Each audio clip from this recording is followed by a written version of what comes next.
Nandam chiao na mo lungmali post Thawngchimnak in nen kut kanin tlai na thong ni kul le thum Hniang ni kul le ni thum Zinglei Thawngchimnak kan rak thok lai tu jing kan chim ding mi tlang tar cheu khat na chu kokarek peng ka dau nak a SSC ral thrang paruk an thi yese cho peng SSC ral thrang chekek an lu hno cha a SSC ral thrang pathum an thi SSC ral thrang boy Commander in Chief pakhat Shem Thil he mi piral kap ni an tlai Kali chung a SSC ral thrang zanga tluk NUG chawza sin a ani fon Thailand ram aphan mi Prime Minister Hun Thaksi chu bechei zung ni kumria thongthlak ding bia an khia piak ti mi thong le thong pang dang na an raksilai kokarek peng ka do nak a SSC ral thrang paruk an thi Karen ramkul kokarek peng chung a ka do nak chuak than I SSC ral thrang paruk an thi tia NUG chawza in rumven nak wunchi ni thong that nak atwa aluan chiami ogot ni leiruk Zinglei similam pariat in pakwa tluk tiang kokarek peng yoti kong khwa le chawpung khwa karlak ara lamsial mi SSC ral thrang pol le mi piral ka PDF Red Tiger tarlak a ka do nak achua hi asi tia NUG rumven nak zungni alang ter tu ka do nak a chun SSC ral thrang lei paruk an thi pin a riam apu mi pathum an se mi piral ka PDF Red Tiger in nun nak lem mi le liam mator mi an sholo kimte in nu lei an tol khau than tia chathan an chua mi a an lang ter yese cho peng SSC ral thrang chekek an lu hno cha a SSC ral thrang pathum an thi magweram than yis cho peng chawle ka khwa SSC ral thrang sakhan lu hno in an ka do cha a ral thrang lei pathum an thi tia chwenya me People Defence Force in Tranwang wei tu pakhat ni achim ogot ni hleiriat zan swimalam pakwa le somli nga tluk a mi piral ka PDF tang ti pufon ni lu hno in an ka do na hi asi I an ka nak mun a SSC ral thrang pathum an thi apong kam a chuk mi pi na sin a tangka an khol na pin a an shemlang mang na tia achung lai upani khatit a achim ka do nak chu shwenya me People Defence Force PDF yese cho Revolution Group YRG Southern YSO PDF le PDF tang ti pufat na kan si tia an lang tar chi SSC ral thrang boy Commander in Chief pakhat Shamthil he mi piral kapni an tlai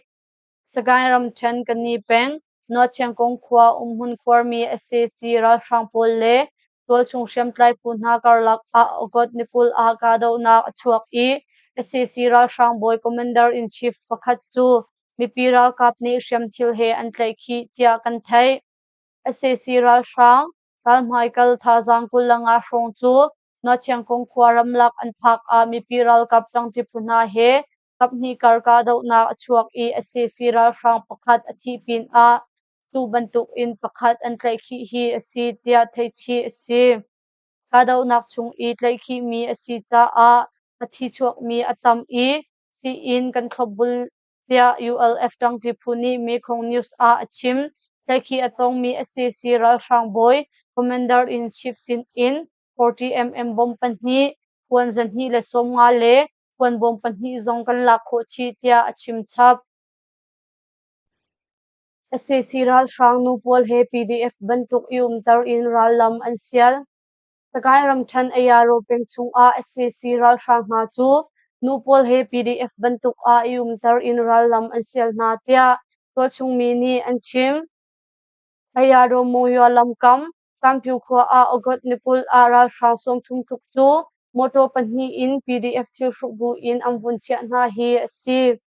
ral thrang na chu PDF thil ishruk in kuchung a an rak lut ma pin a khwa mi sin a tangka zong an hal na an tlai mi na zong an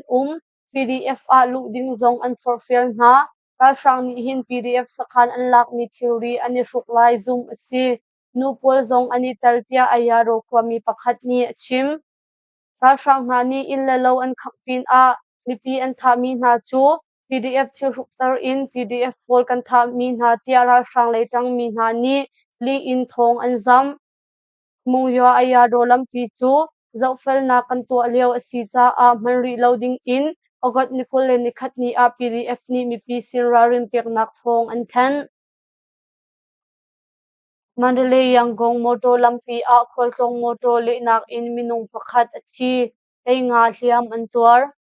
Yangon Mandalay moto lampi asimi paguram thandai upeng chung a kholtong moto pakhat a le cha a minung pakhat achi I minung hlei nga hliam an tuar tia to chung mi hna ni an chim ogot ni kul le ni khat Zinglei Thawngchimnak pali tuk a Yangon in ne piro lei a akalmi mukang king kholtong moto chu rang tuk in khalnak a alet hi si hi moto chung a hin moto khal tu patal in minung hlei ruk an chuang hi moto le nak ruang a kumsom thum thuk pa pakhat achi I minung hlei nga hliam an tuar tia pongkam mi ni an chim Siamfak atwar mi pa panga le nu panga na chu nyu chang si zung a an kalpi na tia thei si thali chung a SCC ral frang zanga tluk NUG chawza sin a ani fon alwan chia thali chung a SCC ral frang zanga tluk chu National Unity Government NUG chawza sin a ani fon tia NUG ramkong bunji mawng khaintan ni achim tu thla ogot thla chunglong a SCC ral frang som nga an rak ifon I April in June thatiang a Kepringtal in zanga tluk NUG sin a an rak ifon tia ogot nikul ni hni ni a tuami NUG chawza ton pup nak a mawng khaintan ni achim hi si SCC ral frang thazang an zor sin langmang changcha a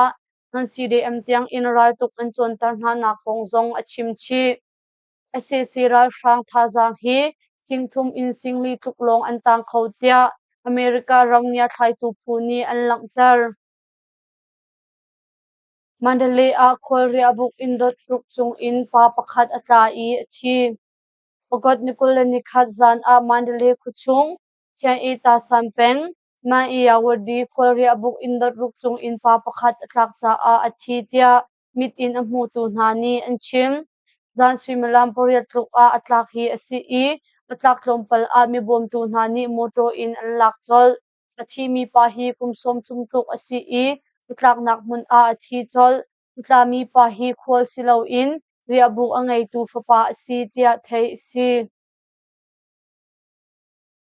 SCC ral frang kutang palik panhi mai thal he PDF zolan sin a ani fon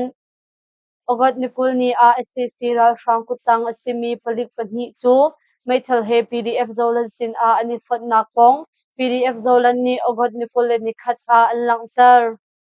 mai thal he PDF zolan sin a arak ifon mi palik panhi chu loman sing zakhat an pek na tia kan thai bilin chai thukar lak khol tlong moto chan sol nak in minung pasari hliam an tuar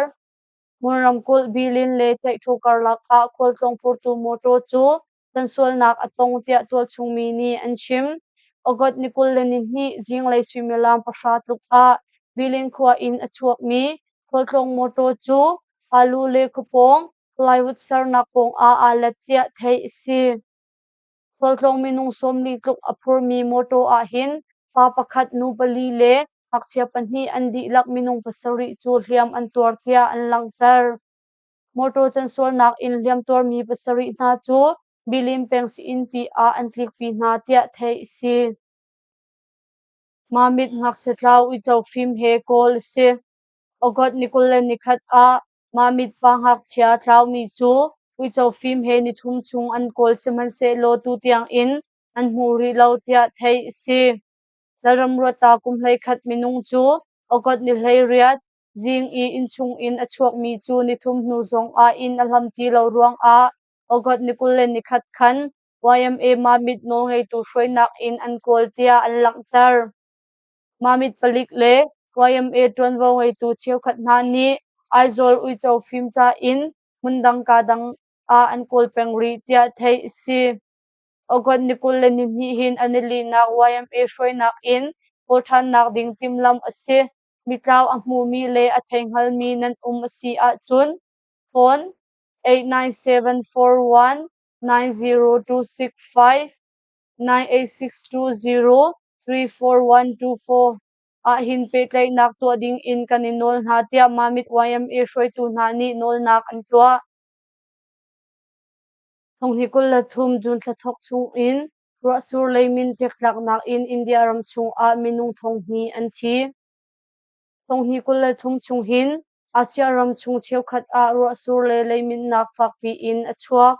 tulak a India zong azwal lei dir hun a tla in to chung minung thong hi kluk nun nak aliam tia thei si hi kong hepe tlai in Union Home Ministry ni an langtar ning chun chun thok in ro sur leimin teliat nak ni mun ma tinga tluk kaw arok pin a chungkhar ko sak nak in thongsom kwa tluk arok zot mi satil thongsom ruk tluk an lau tlau tia alangtar India ram chung a ro sur telian leimin afa nak bing hun chu Himachal Pradesh asi I hi mun ma a hin minung zathum tluk an thi chang midang minung zanga tluk chu helicopter mang in chunglei in an chan chho na tia thei si India Army le National Disaster Response Force NDRF ni ogot ni lei ret khan Punjab tilen nak hun in minung zathum tluk an chan chho na tia PTI News Agency ni alangtar Thailand ram aphan mi Prime Minister Hun Thaksi chu bichai zong ni kumriat thongthak ding bia an khia piak Thailand ram Prime Minister Hun Asimi Thaksi chu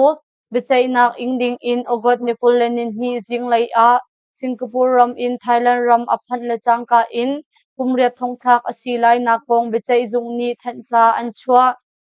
Thaksi chu pumpak banlong in Ronmyang Airport a afale pathum he mu an si I Thailand ram siang pasang man thak zong upat pek nak anei kumlei nga chung ram leng a arak ithuk mi Prime Minister Hun Thaksi chu Thailand ram aphak le changka in bichai zung ni swalpu na case phunthum in kumriat thongthak ding in bikhya na an tu piak chol Thaksi chu Prime Minister arak tuan leo a anol ngai nak mang in Memaram chu Thailand ram tangka billion pali arak choi mi kongtal in kumsau pi thongthak ho nak sual nak dangdang arak to mi na chu arak zam tak tia kan thei Australia ram ral tuk nak ti longan big Philippines le United Ral Cup training to nak a atal ve Australia ral tuk nak ti longan big chu China Ral Cup sin a ram bem him nak Ral Cup training to ding in China thanglei ruli a akal ve tia thei si China ni thanglei ruli di lakhi karam chung a ummi si tia achim siman se lo ram pum huap no ngai tu phu international community ni China ni achimmi bia chu phunglam he akal mi si tia langtar China thanglei ruli a ral beng tu ral kap thontar nak ding in China ni ruli kam di lak a ral tuk nak ti long tampi achia tia thei si ogot ni leili thok in ni som thum ni khatiang rili chung van long ka dau ning ral kap training ngai leo mi a Australia le Philippines in ral kap thong hi tluk le US ral kap zale somwa tluk zong ani talai tia an langtar United States Japan le Australia zong ni tu zar chung hin Philippines a fon ral kap training an ngai lai tia thei si tu Zinglei Thawngchimnak chu ma vel in kan dong tar ri lai lungmali post tha zang akan pe tu nan di lak chung a kan elom tuk lungmali post Facebook like follow le YouTube channel a subscribe kan to pek chaw ding in kan som na